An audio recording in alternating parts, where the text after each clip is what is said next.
I'm very excited for this episode because as someone who first skill set basically was learning sales, I think we have one of the best to be able to talk about this subject matter. So, Sean, I want to say thank you so much for coming on to the show and being able to share your expertise and your background as well with us today.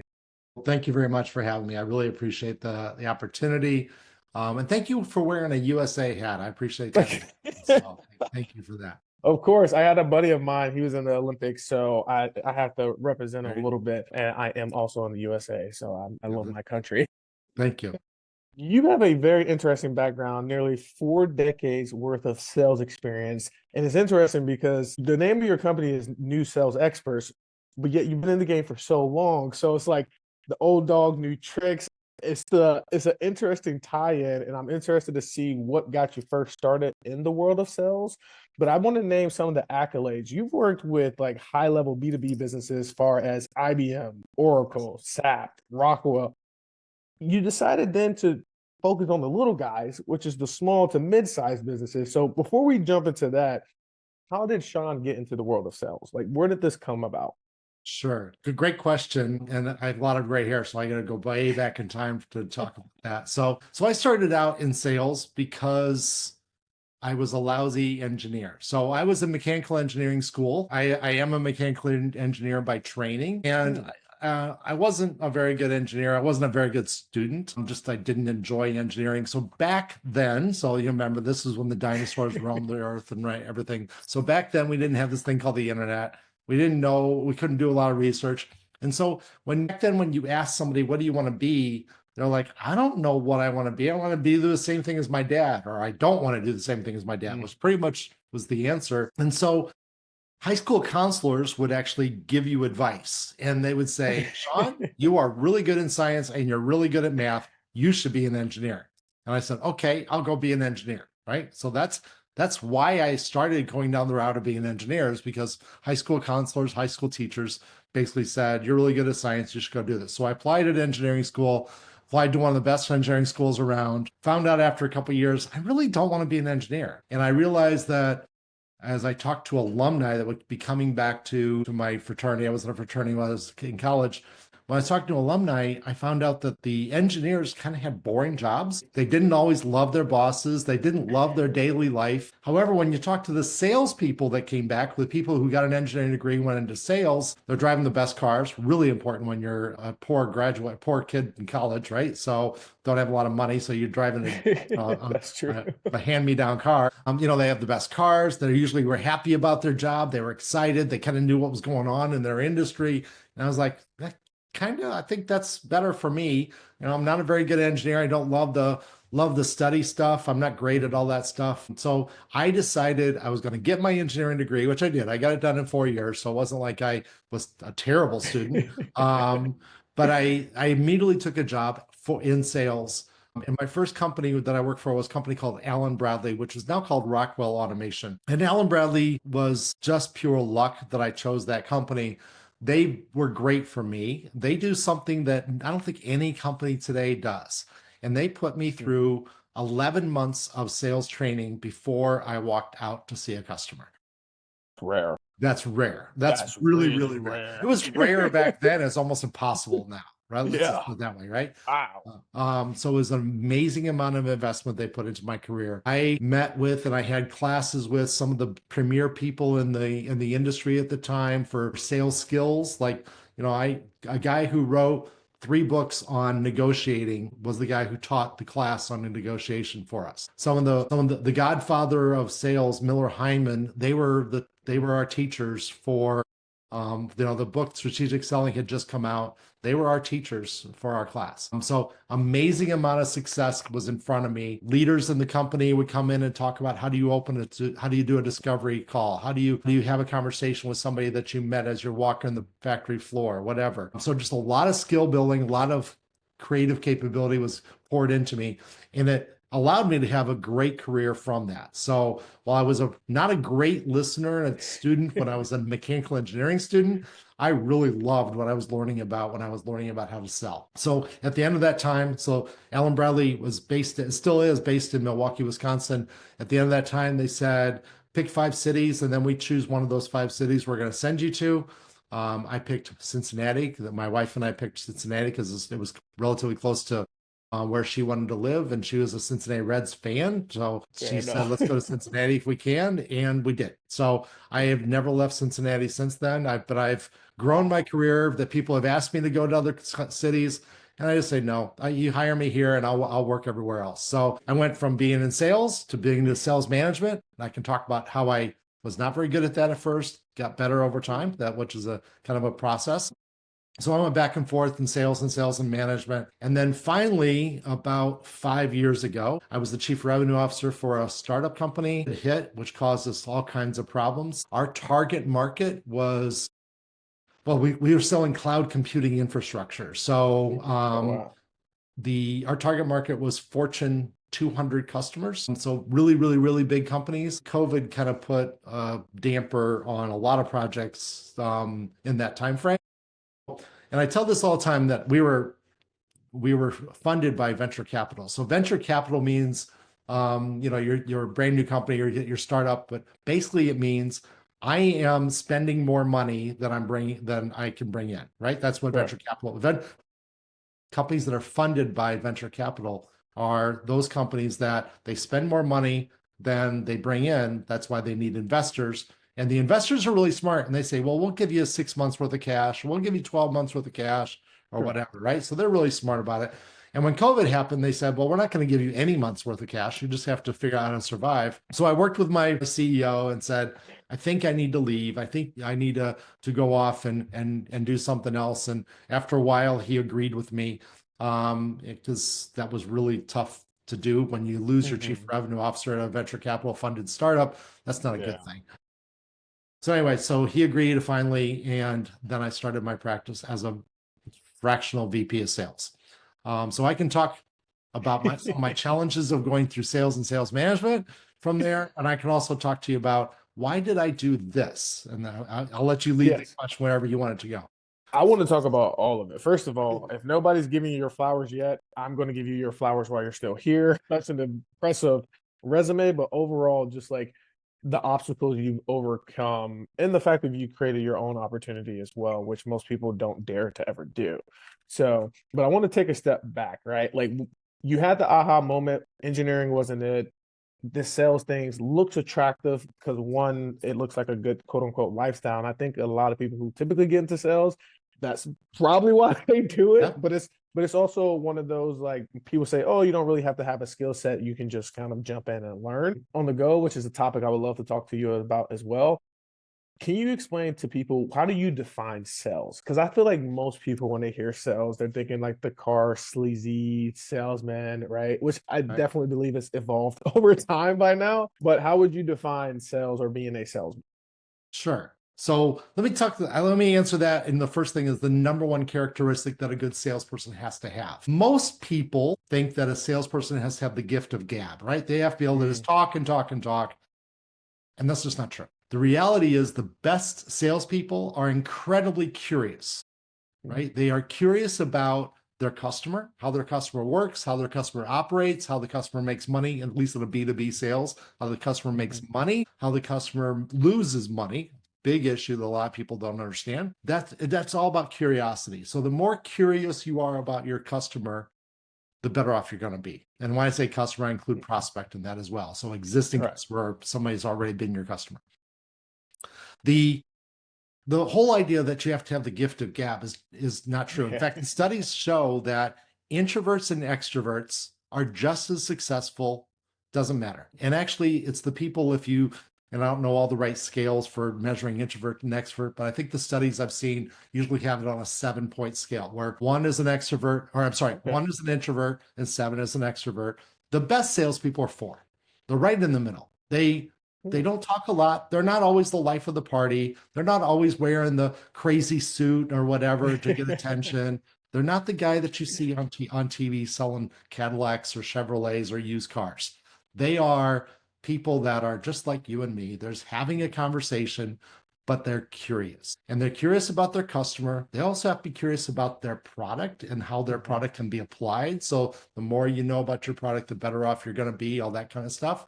So that is the best characteristic of sales. And Sales at a high level, sales is about helping somebody else make a decision in your favor on your timetable. So a couple things that are different about that, right? So first of all, if you're going to buy something, you're making a decision, right? And if the company is buying stuff, if the committee that's been formed to look for that product or solve that problem, they are making a decision. They're deciding these vendors don't work, these solutions don't work, can't build it ourselves, all that kind of stuff. This one is the best one, right? This is the one we want to go with, right? So those are all decisions. So the whole process of buying is about making decisions. The next part that I talk about in my favor, well, obviously I need to help you come to the right conclusion, and that is my product is the best product on the market for what we do, right? But that isn't about me over influencing you. That is about making sure that you understand all the nuances. And when you are starting to make a bad decision, this decision that would disqualify my product, explaining why that would not be the case, right? So once again, that's giving of information, that's helping you make a decision, that's helping you understand the importance of one factor or another. So help you make a decision. And then on my time frame, and this is where sales is really, really hard, because I don't want that decision to be 5 years from now. Yeah. I want that decision to be this quarter, right? So, and that is incentives. How do I structure the incentives? Once again, though, because I'm curious about how your company operates, I don't want to give you an incentive that doesn't offer you any value, right? Or I don't want to give you so much incentive that I lose money on this deal. But, and the incentives aren't always money either. They're not always discount. There are other value things. If you can get it done by this date, I think we can get that really special guy on your project or whatever. Or, we're kind of busy right now. If you don't get your order in by this date, we probably can't ship until this date. And that's going to hurt your schedule, because I know your schedule. So I know that if I can't ship until September, I know that your project's going to be late. So you need to get your order to me by February 1st. That way I can ship by May 1st and you'll be fine. But if you get it past then, ooh, man, I don't know.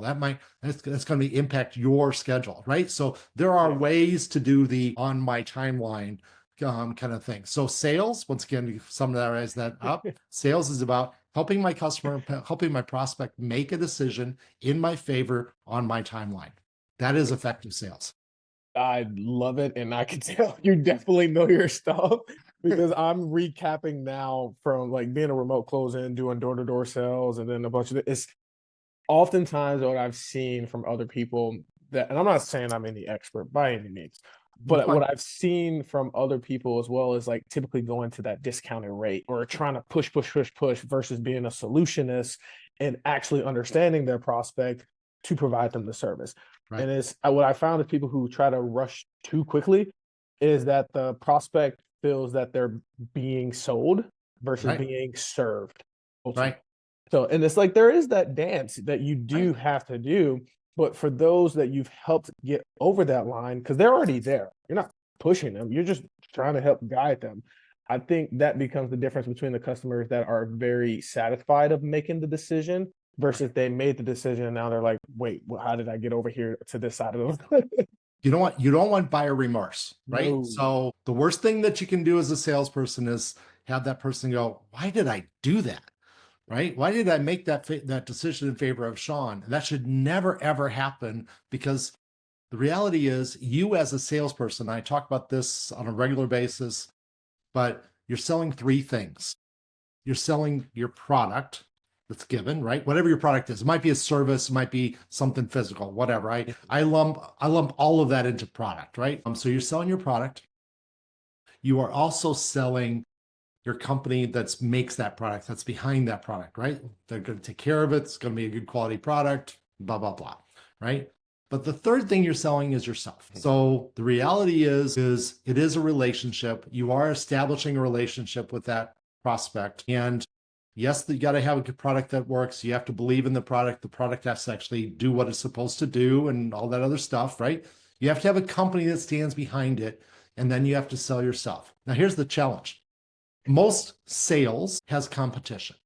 There's somebody else that has a similar offering or solves the problem also, right? So even if it's a different type of solution, they solve the problem the customer is having, right? So it doesn't have to be a direct competitor. It can just be in the same sphere. They probably have a good product. Most products are good, unless it's a brand new company or whatever, but there's not bad products on the market. Most products are good, right? Yeah. Most companies stand behind their product fairly well. I mean, as well as they can, right? So most companies are fairly well run. Some companies are better run than others, but you rarely hear about somebody say, I will only buy from that company. That's pretty rare. It's not impossible. No, it's the Apple and the Microsoft, the Nikes and the Jordan. Yeah, exactly. There used to be a statement a long, long, long time ago that you never got fired for buying from IBM. That was in the IT world. So that was a fairly popular thing to say. Nobody says that anymore because now you can get fired for buying from IBM. So the world has evolved and their industry has evolved.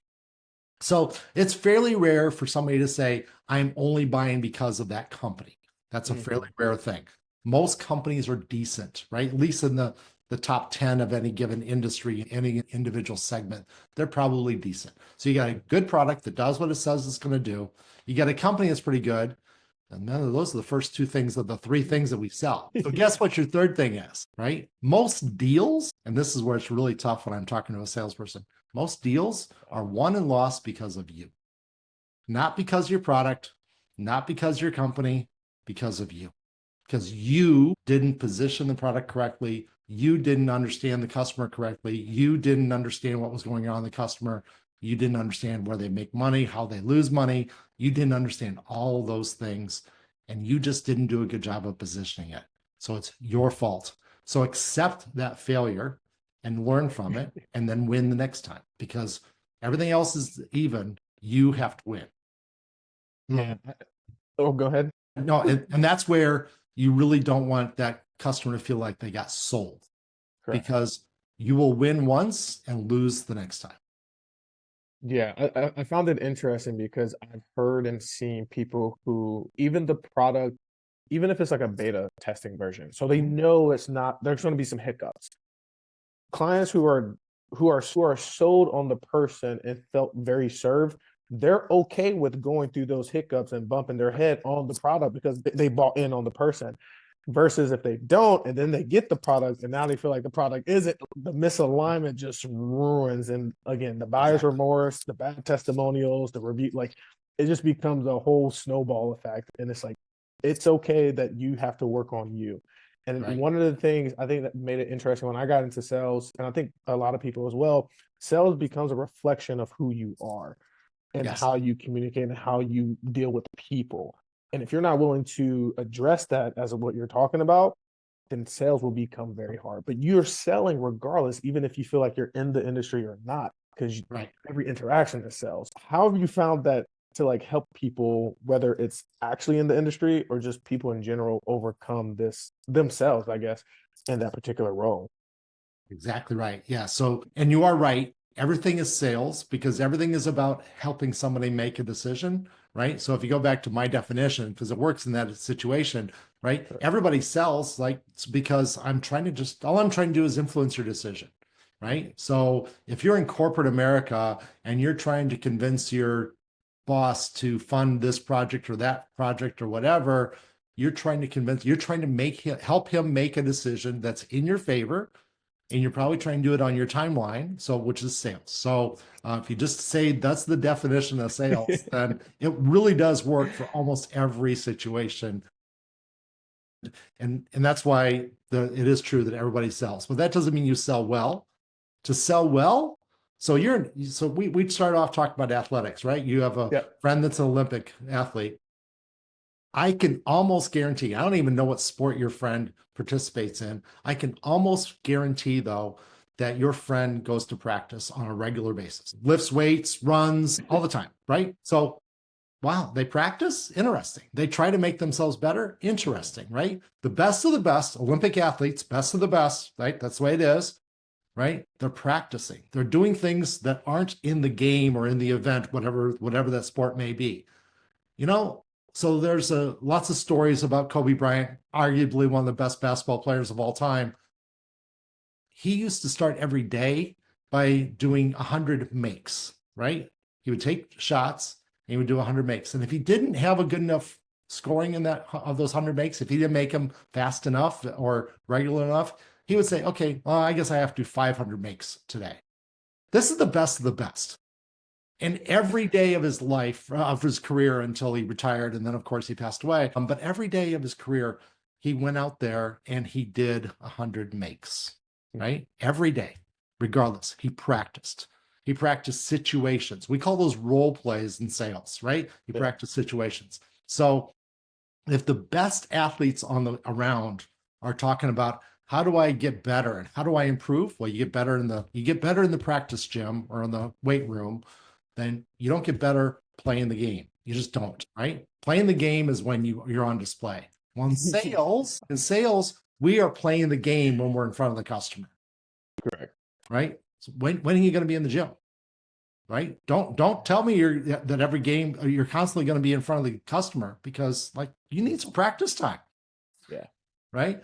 So this is a mistake that many salespeople make. They just think that all they can do is just play games the whole time. They can just be in the game. They can be in front of customers all the time. That's great, but you got to figure out when you're going to hone your skills, when you're going to practice. And that's when I said earlier, when I started my career at Allen Bradley and they put me through 11 months of sales training, I really learned the whole act of you need to practice all the time, right? That was probably the biggest thing they taught me, because they spent 11 months practicing for me.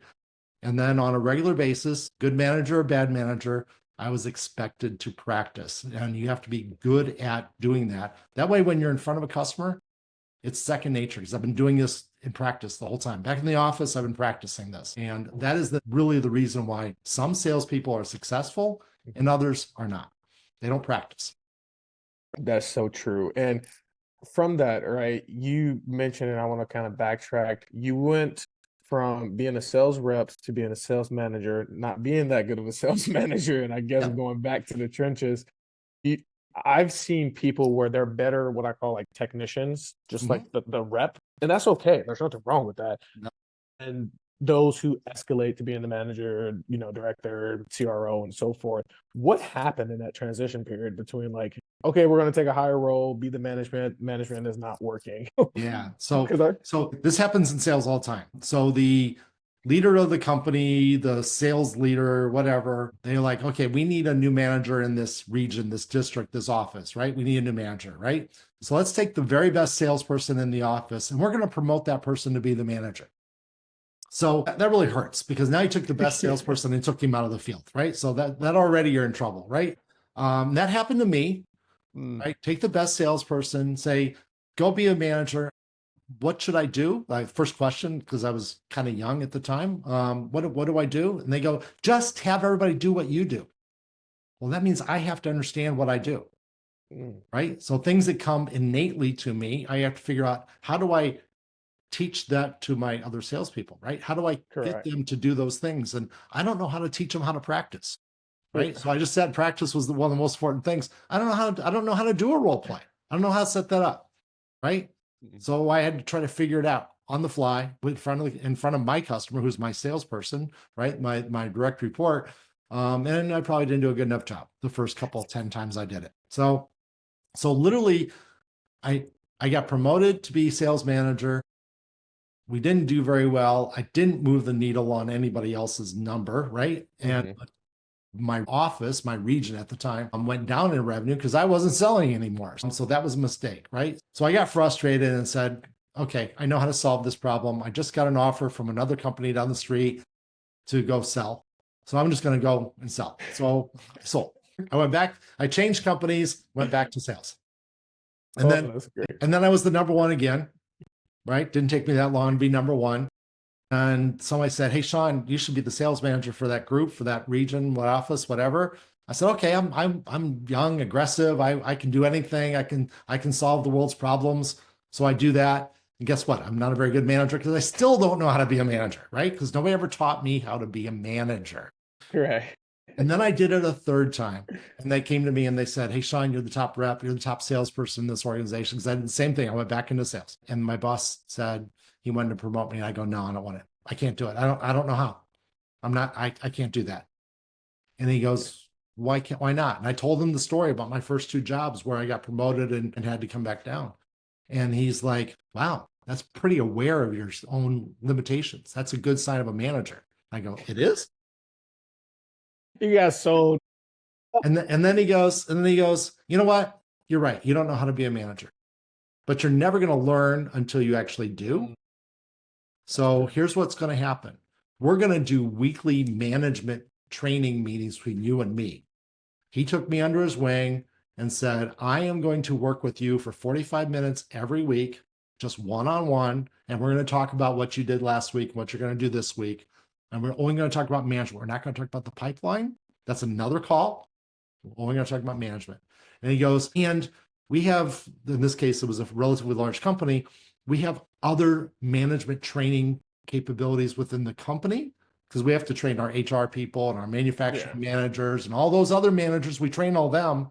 So I'm going to take you and I'm going to stick you into that management training program that we have in the company. So that's when I figured out how to be a manager, when I had a coach and I had firm training on how to do the job, right? Yeah. That's when I started to become a good manager. And if you talk to my salespeople that worked for me back then, they'll say that I was one of the best managers. But if you talk to the salesperson, the first two companies that I worked for, they'll say, man, Sean, he was a lousy manager. They will, right? The first people they'll say I was a decent manager was at that company. And then I got better and better as I just practiced those skills over and over again. But I did learn that I had to practice the skills. I had to rehearse in advance of the meeting. I have to do those things. And if I'm going to be a great manager.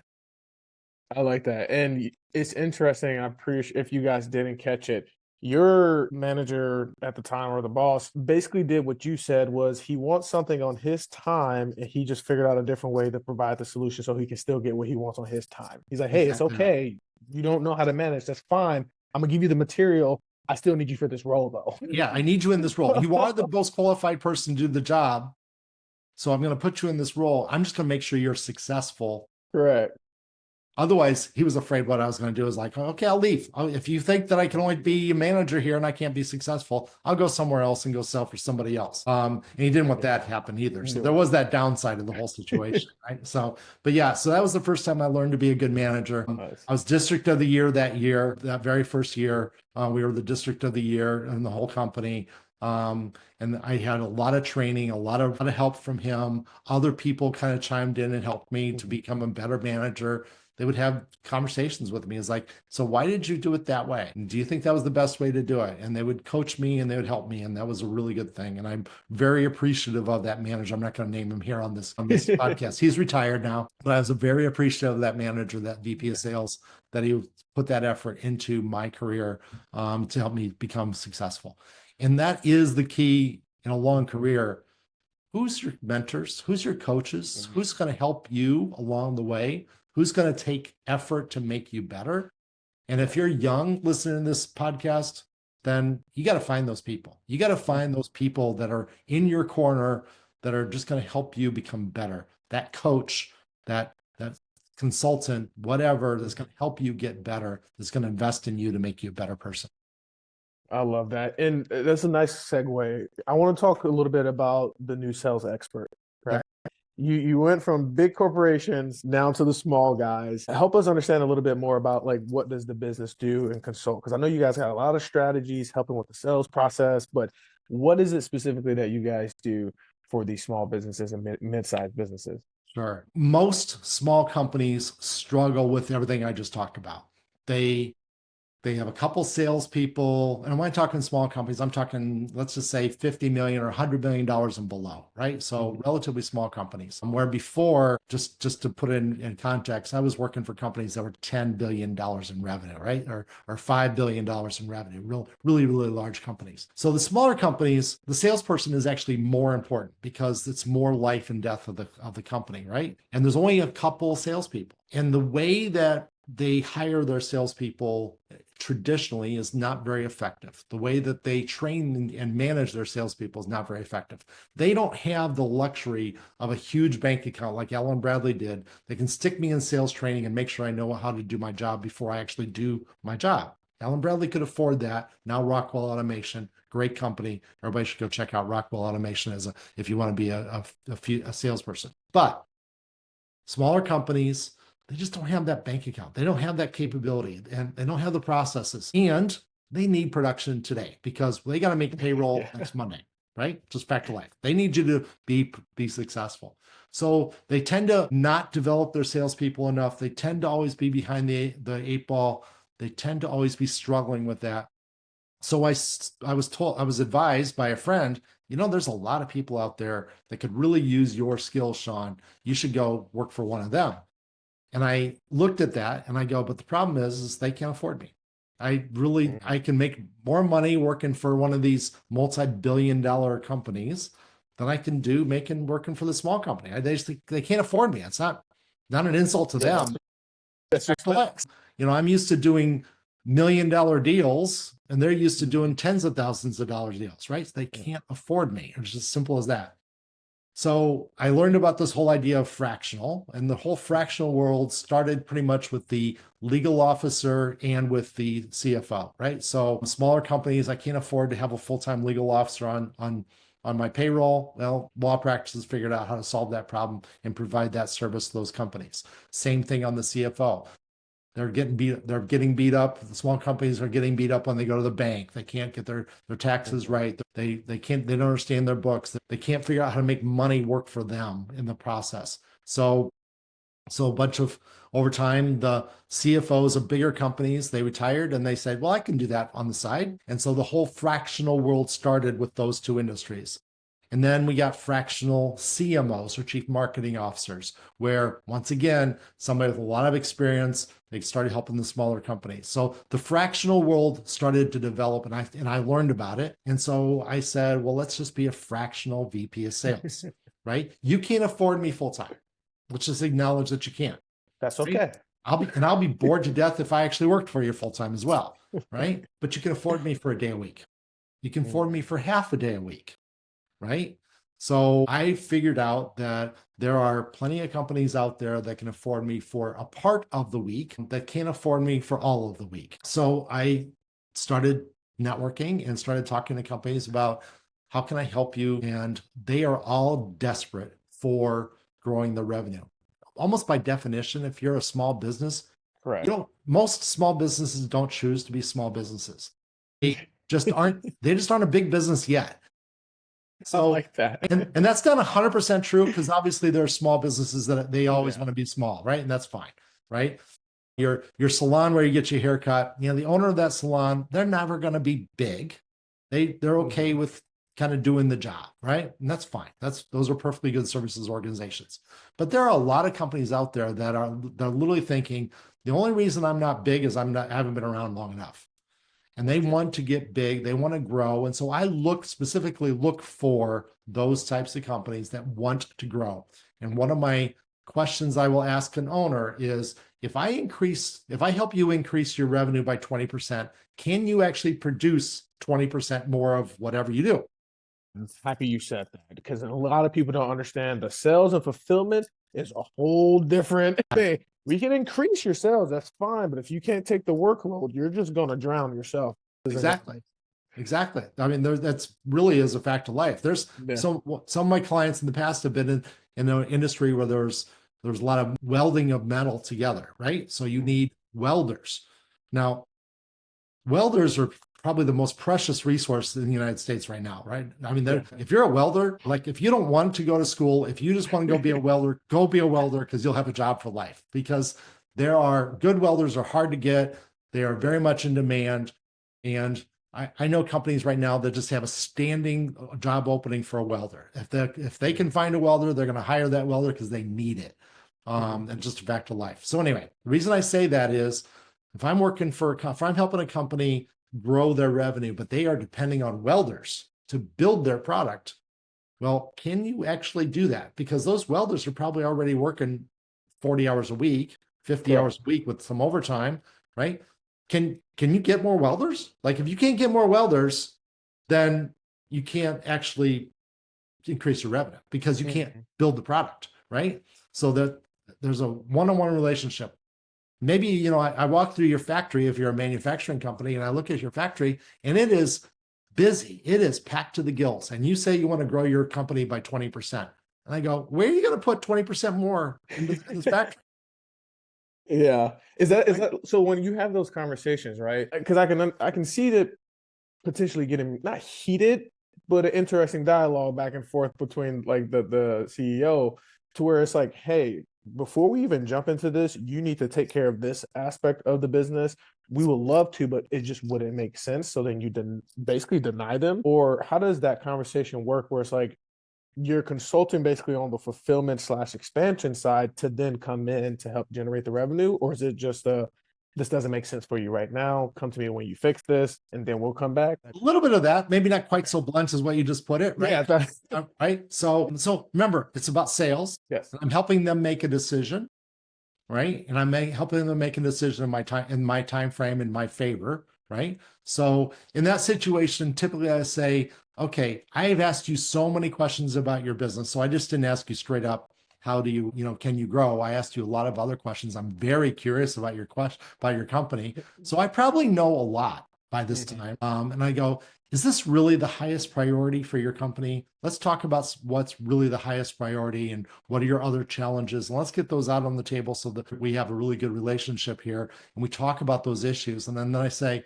okay, it sounds like you're not ready for me to do that, but it sounds like you might be ready for me in the future. So let's lay out a plan of how that's going to work. What things do you have to do to get ready so you can grow 20%? Because I really don't want you to go out of business because I brought 20% more revenue in, because that really almost can happen, right? Your quality can go down. You subbed out some stuff to the guy down the street to do some other manufacturing for you if you're a manufacturing company, right? You subbed it out to somebody else.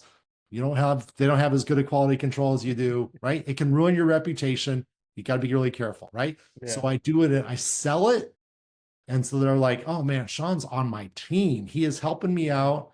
I haven't even signed with him yet, but he's helping me out. He's giving me advice and we have a plan out how to do it. So I don't need to have that customer right away. I can have that customer a year from now because I'll need a customer a year from now. So I do sell it in that whole process, but I sell it based on the things that I learned because I'm curious about their business first. I love that so much. And I know that's something earlier on I had to learn personally in my own sales career is it's okay to not have to move, depending on what you're selling. It's okay not to have to move the person forward right then and there because their sales process, their cycle is just a little bit different, which is fine. And I love that you said that to where it's like, I will need a client a year from now. So build that relationship, actually consult them, provide value, because when the time does come, they're going to be like, wait, I know the person that I actually want to fulfill this. It will be Sean. So I'm happy that you said that. When you're talking to these people and you're working with these small to medium sized businesses, do you see that as typically the sales process? Which one do you feel it leans towards mostly? Well, the two are kind of dependent on each other, right? So it is both. Leadership allows a bad sales process, right? Oh, and I usually have this conversation with all of my customers at some point because at some point they'll say, I don't understand why I couldn't do this. Because they didn't come to me first, right? Their first inclination when they realized that they had a revenue problem or revenue generation problem was to fix it themselves. Typically, these are first or second generation owners of the company, right? If they're first generation, they definitely want to solve it themselves first because that's who they are. They are problem solvers. If you started a company, then you're a problem solver. Right? If you weren't a problem solver before you started a company, you figured out really soon that that's what your job was, right? So that revenue is a problem. I'm going to figure it out one way or another. I'll figure it out, right? So they've tried a couple times and had a lack of success. I don't want to say they failed, but they've done a tremendous amount of things right? Very few people can say, I started a company. I thought I identified a problem that I could build a product for or provide a product for to solve a problem that was valuable and people paid me for it.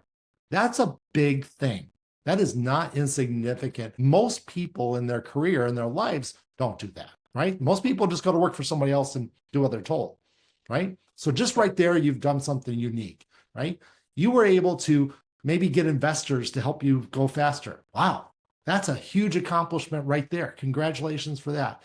If you're a manufacturing company, you figured out how to lease a building, lease land to build a building, maybe. You had to buy some machineries to make a product. If you were in a services industry, you had to rent some office space potentially, even in this COVID world where now we can be hybrid, but you probably had to rent an office space.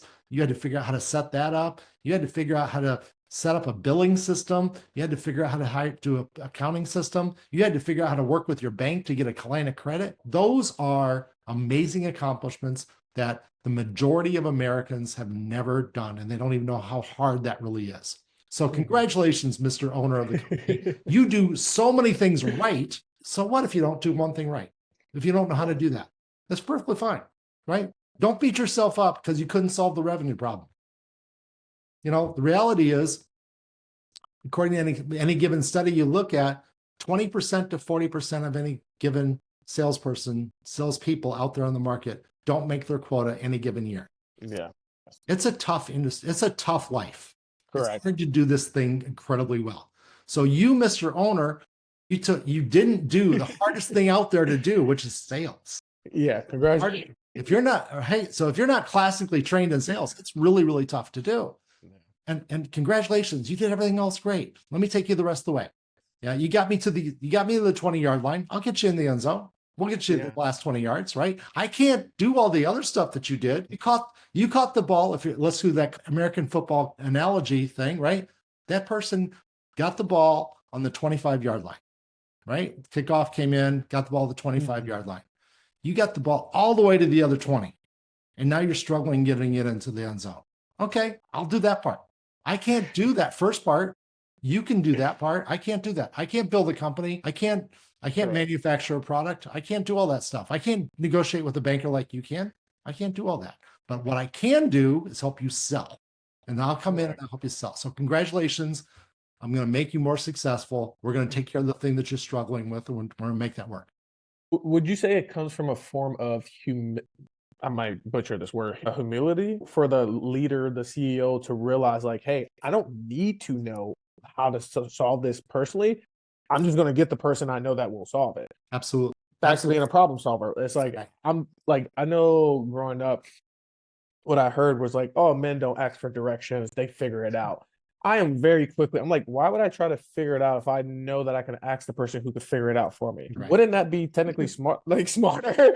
And I feel that's the same boat. It's like, hey, yes, if you have the degree to at least maybe fine tune, but if it's an actual problem, why don't you, and you have the ability to bring somebody in to fix that problem, why would you not? So then you can still pay attention to the thing that you need to pay attention to. Especially if the rest of those things you're really good at.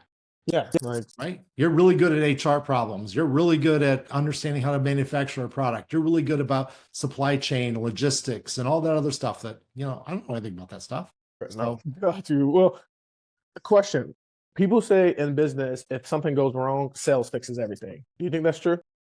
I will tell you that revenue fixes all problems, right? So, and it doesn't really fix them, it hides them, right? It hides problems, right? Because if you got revenue coming in, man, you can have some really lousy problems. They can just live with them, right? You get a bad quality. You got revenue coming in. Sure, we'll have a 10% of our customers are frustrated with the quality of our product.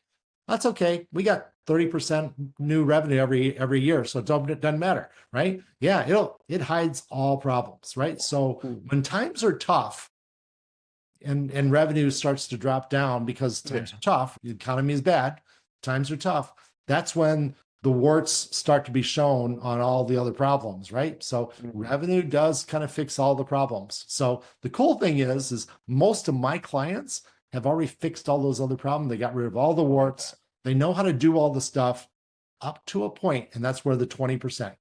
What happens if I grow past 20%? Have you ever gained that out? Do you know how to do that? Can you deliver that? Can you hire more people? Can you expand your factory? Whatever the case may be, can you pull that off? Because that's a really important conversation. But most of my clients come to me because they do say, I want to grow at least 20% per year. That's why they come to me. Because, inflation will get you 4 or 5% right there, right? And then I can do a price increase and whatever. So I can probably, without doing anything, just status quo, most companies can grow at whatever, 10%, roughly 8%. But if you really want to grow and beat the market, then you got to say, I got to grow at 20%. And so most companies say to me, I want to double my revenue in 5 years, that kind of a conversation. Yeah. So I say, okay, let's figure out how to do that. Do you feel like most people, when it comes to that particular measurement of, hey, I want to double, or hey, I want to do this, do you think it's just a vanity metric that they're kind of throwing out there because of ego and maybe just, hey, we want It's all good. It's all good. So now I don't think it's a vanity thing. Okay. So in this world right now, right? So we're beginning part of 2025 as we record this podcast. So in this world right now, the number of people that are baby boomers or just under the baby boomer generation that are company owners is huge. So a lot of people are saying, I have worked 20 years on this business and it's time for me to retire. And in the process of doing this, I am started to employ 20 people or 30 people or 50 people or 100 people that I'm responsible for making sure that their lives are satisfactory, that they can make an income, they can feed their family, they can have a happy lifestyle. So now, let's just say you're 55 years old and you got 100 people out there that you're responsible for payroll for. That's a lot of responsibility. And if you're not figuring out, well, what happens when the proverbial truck runs me over, right? Because we don't get to choose that day, right? What happens when I have that really bad conversation with my doctor? We don't get to choose that day, right? That's not up to us, right? Or maybe we're lucky. Maybe we go all the way till the age of retirement and we get to slowly and gracefully exit the company. What happens to my employees? So most people that I talk to are saying, I need to worry about what happens after me, whether I'm passing that off to my children, whether I'm selling the company to my employees in an ESOP kind of a thing, whether I'm selling it to the guy down the street and I'm selling it to a competitor or somebody that maybe is complementary to my company, whatever. What happens after me, right? So, and in every one of those situations, it's better if you are growing and if you are bigger than if you're smaller, right? So it's not really a vanity thing. And it's like, okay, I want to sell it for this much money. And you think that's a greed thing, but I want to sell it for this much money because I want to spend the last 10 years of my life, of my productive life, not my geriatric life, but my productive life, right? I want to spend the last 10 years. I want to go do Habitat for Humanity for 10 years. Right? I want to go and be the free janitor at my church, right? I don't want to charge my church a penny, and I want to show up every day and I want to clean the church top to bottom, right? That's a good thing, right? I want to go and I want to join SCORE. SCORE is that thing, that Society of Retired Executives or something like that, right? Where they help other companies. I want to go volunteer to help other companies so they can grow. I want to do that. Right. And because of that, they need an exit out of the company. That's a good exit. They sell it for a good enough amount of money so they don't have to worry about how they're going to have food on the table for the rest of their life. So they can give back to the community. They can give back to others that are out there. They can allow themselves the luxury of helping other people. And there's a lot of people out there that are just like that. They're 55 years old, 60 years old, trying to figure out how to be successful, have a successful exit so they can pull that off. Got you. Okay. Thank you for clearing that up. I know we're somewhat coming to across the time. Before we close out, because I'm going to do a rapid question at you. Where can people find more information about you, about your company, what you do, if they're looking like, hey, Sean, I actually need a fractional, person in my business, VP, to come in. We need your help. Where can they find you, and what's the best place to be in contact? Sure. So the easiest way to get to find out more about me and figure out if I'm a good fit for your company is on LinkedIn. I am very, very active on LinkedIn. LinkedIn/IN/SO, which is a really long way to say it, or just search for Sean O'Shaughnessy. And I think there's only one or two of us in the world, so it's pretty easy to find us, find me. So that's the easiest way to do it. You can also send me an email. My email is Sean, SEAN, at newsales.expert. There's no .com part of it. So it's newsales.expert. Send me an email and I'll be happy to, I'll talk to you. I'll give you some advice. If it's not a good fit for me because I don't know your industry, or if I don't think I'm a good fit, I'll probably steer you to somebody else and help you out as well. Yeah, and he's not wrong, guys. Like literally, when I reached out, I was just like, "Oh, this is such an easy conversation," and like it was nice to just have like conversation with you. Rapid questions as we leave off is some of the sales myths. So I just want you to let me know: is it BS or is it truth, or if we need to blur the lines a little bit? Okay? Is cold calling dead? Cold calling is dead. Relationships instead. Ooh, I like that. Great sales reps are born, not made. Great sales reps are made. Okay. And is discounting a bad strategy? Discounting is a terrible strategy. Okay. Are customers care more? Do customers care more about the relationship than the price? That's a tricky one. Good customers care more about the relationship. Bad customers care about the price. Okay. And do you think AI will replace sales reps in the next like 5-ish? So the thing that's going to replace sales reps is sales reps that don't use AI. I'm happy you said that. Yeah, that's a lot of conversation. And even people we're talking with right now of utilizing AI agents to at least make it more efficient for the sales reps. Right. It's like we've seen people get replaced because they just don't know how to use it. Yeah. So the number one problem salespeople have once they start getting good at their craft and start getting good at closing deals and helping customers, they run out of time. Time is one commodity that we don't get back, right? So you can't buy more of it, just whatever, right? Efficiency is so important. So the more efficient the salesperson is, the better off they're going to be, especially if they're a good salesperson. So efficiency is really, really important.